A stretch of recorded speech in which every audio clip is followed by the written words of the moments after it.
Hindi po inasahan ang pangyayari. Sa sipaos po na binaglagyan sa akin ni Birdo po. Nilusob kami ni Timeong at may mga kasamahang bandido. Kaya napilitan kaming umalis sa sipaos. Habang nagmumotor po kami, inabol po kami sa mga tauhan ni Timeong at pinagbabaral po kami. Natamaan yung gulong na motor ni Dugo, kaya napilitan namin iniwan doon. Dahil ang pakay namin ay pumunta sa bayan para makahingi ng tulong sa barangay, pero hindi kami umabot kasi naabutan, pinagtatambangan kami. Mabuti na lang yung motor lang ni Birdugo yung natamaan, yung gulong. Birdugo, yung motor. Bahala na din at liligtas tayo. Sugat mo, kung sa dyan talaga dyan. Bungo ka yan. Si Rabin. Yun nga yung isa pang iniisip ko, tol. Si Rabin, inutusan niyo pumunta sa bayan na una ba? Sana hindi nila yun na kasalubong. Ang kinakakatakot ko, tol, kung nakuha nila. Sino ka kayo si Rabin? Ay maaga pong umalis para bumili ng gamot ko, pero sana walang masama nangyari sa kanya. Sana, tol, may nangyari, tol, kasi ba't nalaman ni Tim yung lugar natin ba? Kamasan? Sino ka doon talaga, hindi talaga namin inasahan. Nandito kami sa mas mahirap na sitwasyon.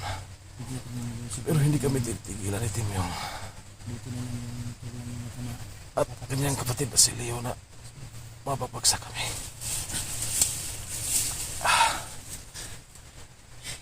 Hindi kami galaw ng gusto kasi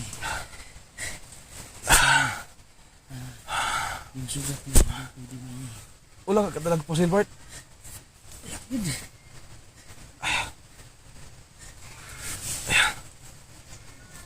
Ano yung ingay?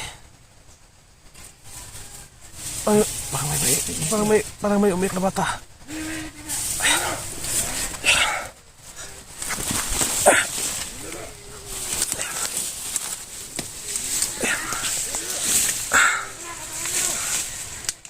Sino yan? Si Timiyong. Diyos ko po. Diyos ko. Si Timiyong. At saka si Leo. May kasamang bata. May iyak ang bata.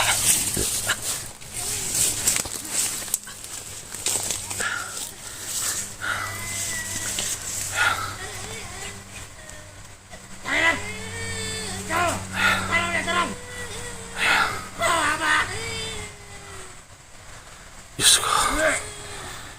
Si Timiyong at Leo. May biktimang bata.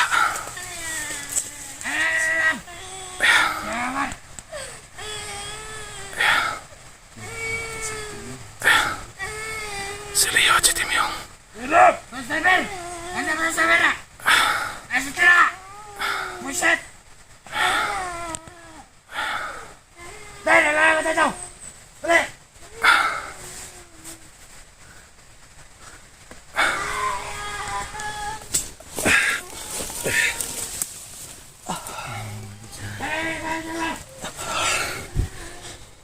So yan mga kaidol. May dala-dala silang bata na umiyak.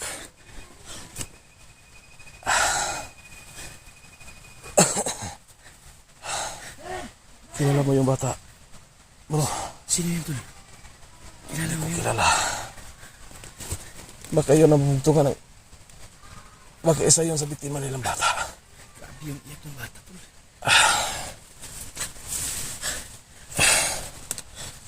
Hindi natin siya. Hindi masyadong malabanan yun kasi.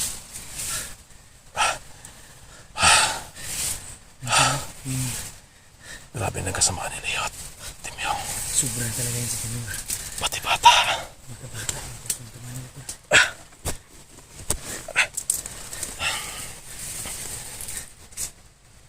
Isa yun sa bata na nakita namin noon.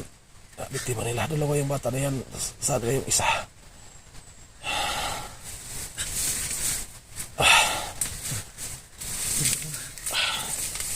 Tingnan mo na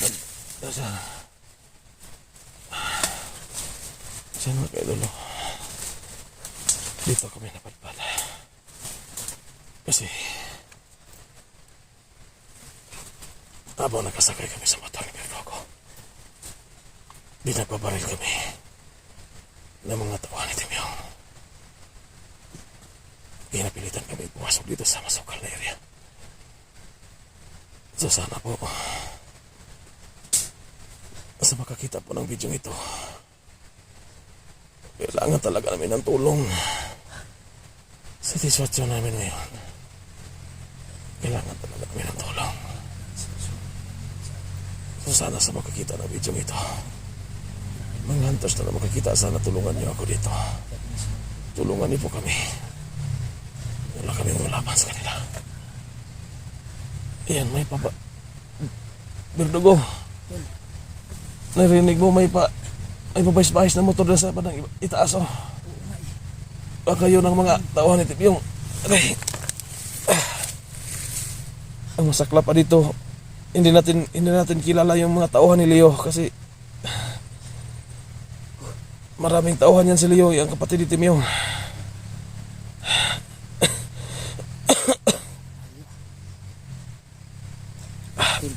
Okay. Bro.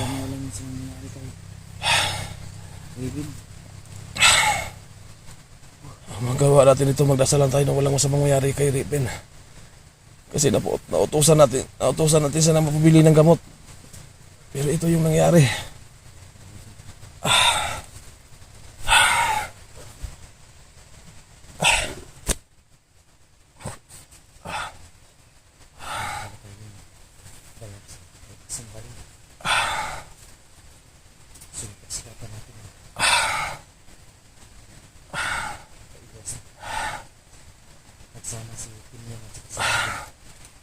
Ay, kumpensa na, Art, pasag nahihalas niya kay baksokal, nagbutas ka.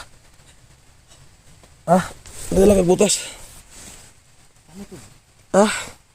Hirap tayo, hindi na natin sa bunda kasi wala tayong mga suot na. Dali.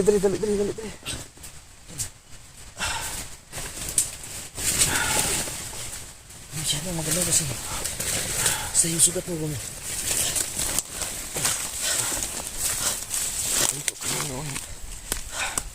Hindi na ako lumitot kasi. Ha? Pangay, wala ginato. Unexpected ba, bangin ani rin adlaw ba? Eh nga eh. Kasi makidolo kahit itak wala kaming dala kasi Unexpected may pangyayari, biglaan. biglaan talaga nangyari. Buti lang nakalabas kami sa bahay. Buti naman po. Nakakuha sana kami ng tsimpo na magkalayo, gamit kami ng motor doon, abutan kami, pinagbabaril pa kami. Kaya yung motor ni Berdogo, yung gulong yung natamaan, kaya iniwan na lang namin sa yun sa may kasada. Yan, napilitan kami napasok dito sa gubat. Pilitan kami pasok dito kasi para magtago dito sa masukal na lugar. Pero pa rin tayong sinusundan. Sinusundan pa rin tayo. Problema natin dito, paano tayo makalabas dito?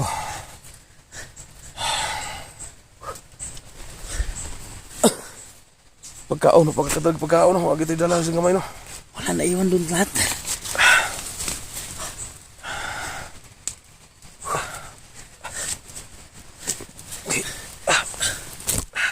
Alis tayo ngayon.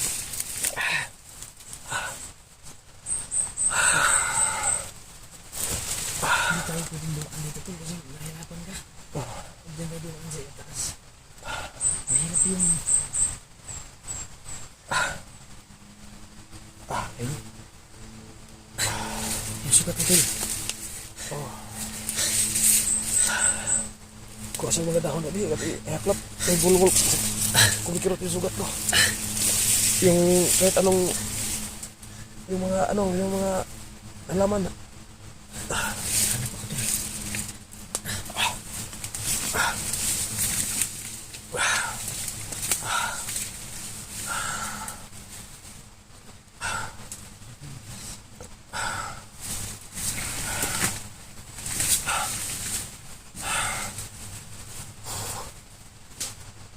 Talaga yun sa...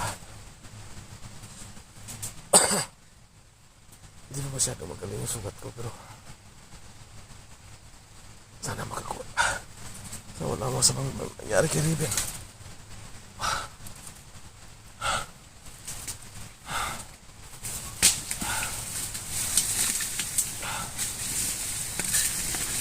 Kasi masipol yung iba tayo mga sipol. Tagay dyan.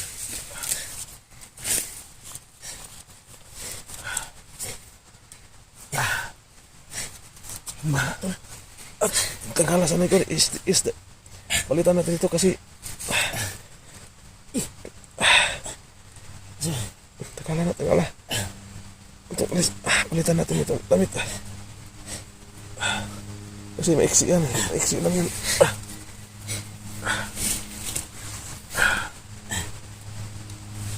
Yan tol. Ikaw naman dyan mo buti. ipitan mo para hindi mo tanggal Dami pa nagpapahirap sa akin.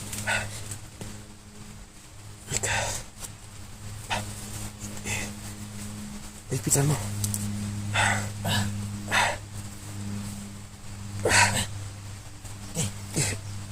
Yan na.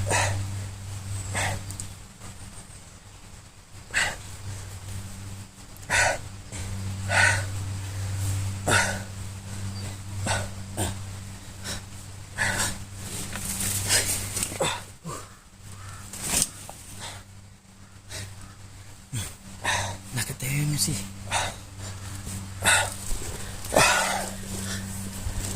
Diyos ko Grabe yung pangyayari tol. Hindi ko talaga inasahan na ganito mangyayari ngayong araw na to. hindi ka natamaan Hindi. tinabangan tayo kanina hindi ka natamaan wala kang tama Wala, ito lang. Mga galos lang dun sa pagkakumba natin. Kunti. siya mga kadun Kasi yun ko. natumba yung motor kanina habang tinatampangan kami tinamaan yung gulong Pantalon ako. Ito lang yung nasiga. Pinagalitan kami ni Verdogo na pumasok dito sa masukan na area. Kasi pag naglakad kami sa bandang may karsada, andun sila so nakita natin kanina nang dumaan dito sila Timyong at si Commander Leo. At may isa pang kasamahan at may dala silang bata. Yung problema tol. Ano yung ginawa nila sa bata? Oh. Wala tayong magagawa dito. Kung talagang maipit tayo lalaban dito. Kailangan mag-ingat tayo dito. Kailangan makaagaw tayo ng baril. Kaya nga. Kahit anong yung pwede natin agawin na panlaban sa kanila, pwede natin gagawin natin kasi wala tayo kahit tirador wala tayong dala. Kahit kutsara wala tayong dala.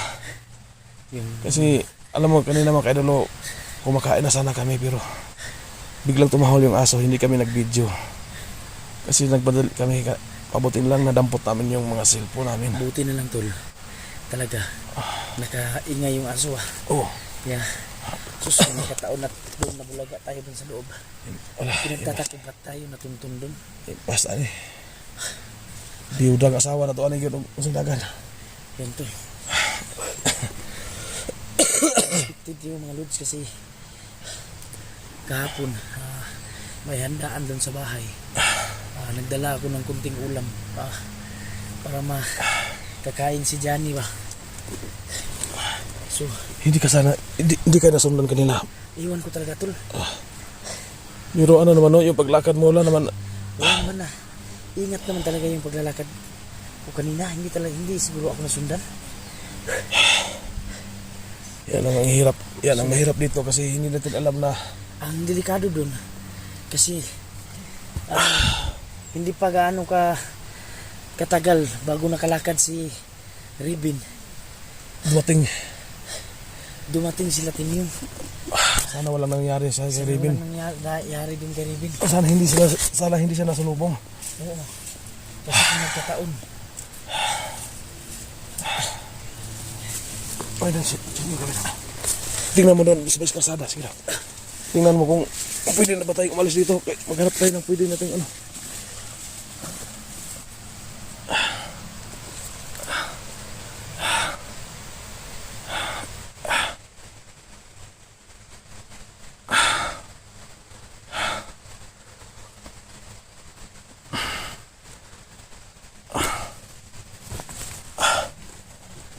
I don't know. Tingnan mo antes. Kumusta? Tahimik man. Ah, Tahimik ta. tahimik. So, pwede tayo lalabas dito. Kasi hindi tayo makadaan sa likod. Bangin niya. Mataas ang mataas. May sugat ka. Doon tayo dadaan. Pero daan lang tayo. Na hindi natin sa masalubong. Kung may bandido, kung may pagkataon, itumba natin. Yan. Agaw tayo ng baril kung kailangan. Yan talaga yung goal natin dyan. Kung kinakailangan makaiwas, iwas mo nga. Pero kung di na talaga may iwasan, laban tayo, patay kung patay. Unahin natin ito. Kailangan makaagaw tayo ng baril dito.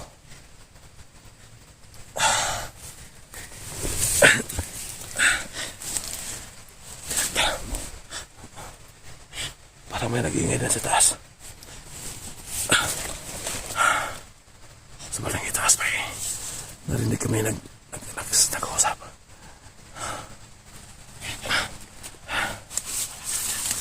Tingnan mo.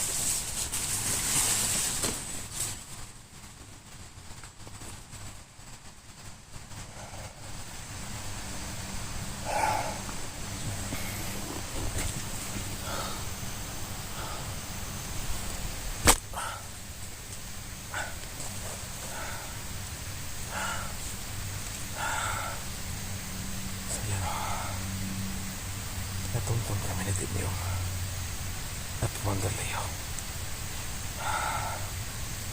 Mas lalo kami mahirapan dito kasi dalawang commander na yung kalaban namin ngayon. Si Timyong at ang kanyang kapatid na si Commander Leo.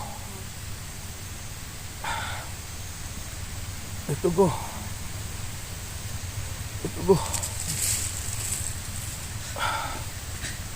May napansin ka doon. Ayan o. Sa bandang itaas may mga motor na pabalik-balik. Magkakilas ng kahaki. Kikita tayo ng motor may masakyan tayo. Tara, labas tayo. Dandahan tayo.